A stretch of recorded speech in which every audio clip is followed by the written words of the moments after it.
సింపుల్‌గా 10 నిమిషాల్లో రెడీ అయిపోయే స్వీట్ మోతిచూర్ లడ్డు చాలా సింపుల్‌గా అయిపోతుంది. చాలా ఈజీ, తక్కువ ఐటెమ్స్ తోటి చేసుకోవచ్చు.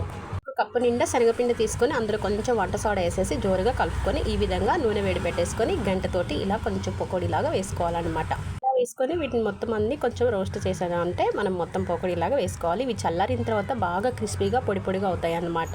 చల్లారిన తర్వాత వీటిని మిక్సీలో వేసేసుకొని ఉల్టా తీసుకొని రుబ్బాలన్నమాట. కొంచెం మెత్తగా కాకుండా కొంచెం బరకలాగా ఉండేలాగా చేసుకోవాలి. సో ఇప్పుడు మనం ఏ గిన్నెతో అయితే శనగపిండి తీసుకున్నాం అదే గిన్నెతోటి కొంచెం చక్కెర తీసుకొని వాటర్ వేసేసుకొని ఇలా కొంచెం చక్కెర కరగాలి. గులాబ్ జామ్ పాకం చేస్తాం కదా అలాగా వచ్చిన తర్వాత మనం మిక్సీ పట్టుకున్న శనగపిండి మిశ్రమం ఉంటుంది కదా అది ఇందులో వేసేసుకొని ఈ విధంగా అంతా కొంచెం దగ్గర పడేలా ఉంచేసుకొని పైన ఇలా తర్బూజ గింజలు ఉంటాయి కదా అవి ఇందులో వేసేసుకొని మామూలుగా అయితే వేస్తేనే అప్పుడు లడ్డుకి స్వీట్ బాగుంటుంది అనమాట. చూసారు కదా ఇలా చేసేసాను, చాలా బాగుంటుంది. టేస్ట్ మాత్రం ఖచ్చితంగా అద్దరిపోతుంది. మీరు కూడా ట్రై చేయండి, చాలా సింపుల్. ఎలా ఉందో చూసారు కదా.